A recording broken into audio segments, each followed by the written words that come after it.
পালাই না, আমি ভয় পাই না, আমি মুজিবের বেটি, আমি পালাই না। হাসিনাকে সব সব পরিবার সহ ছেলে মেয়ে বউ বউর বউ ছেলের বউ সবকে নিয়ে পালিয়ে যেতে হয়েছে, তাই না? এবং যাওয়ার সময় সে সময় পর্যন্ত পায় না। তাকে গিয়ে যখন সেনাবাহিনীর লোকেরা বলেছে যে আপনি দুটো চয়েস আছে আপনার, আপনি দুটোর মধ্যে একটাকে বেছে নেবেন, সেটা হচ্ছে যে চতুর্দিক থেকে জনগণ আসছে উত্তাল সমুদ্রের মতো, তাদের দ্বারা পিষ্ট হবেন নাকি যান বাঁচানোর জন্য পালিয়ে যাবেন। সেই নেত্রী যিনি সবসময় বলতেন যে আমি পালাই না, আমি ভয় পাই না, আমি মুজিবের বেটি, আমি পালাই না, বলতো না?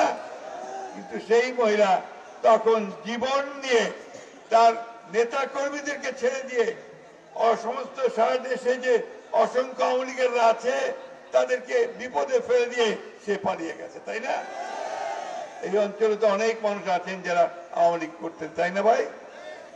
এখন তাদের কি অবস্থা? সে নেতৃত্ব তাদের দেখার নাই, সে নেত্রী পালিয়েছে, তাদের নেতারা পালিয়েছে, তাদের নেতা যারা ছিল তারা এখন বন্দী হয়ে গেছে দুর্নীতি করার দায়ে, তাই না? এই হচ্ছে পরিণতি ফ্যাসিবাদের, এই হচ্ছে পরিণতি যারা আপনার জোর করে ক্ষমতায় টিকে থাকতে চায়।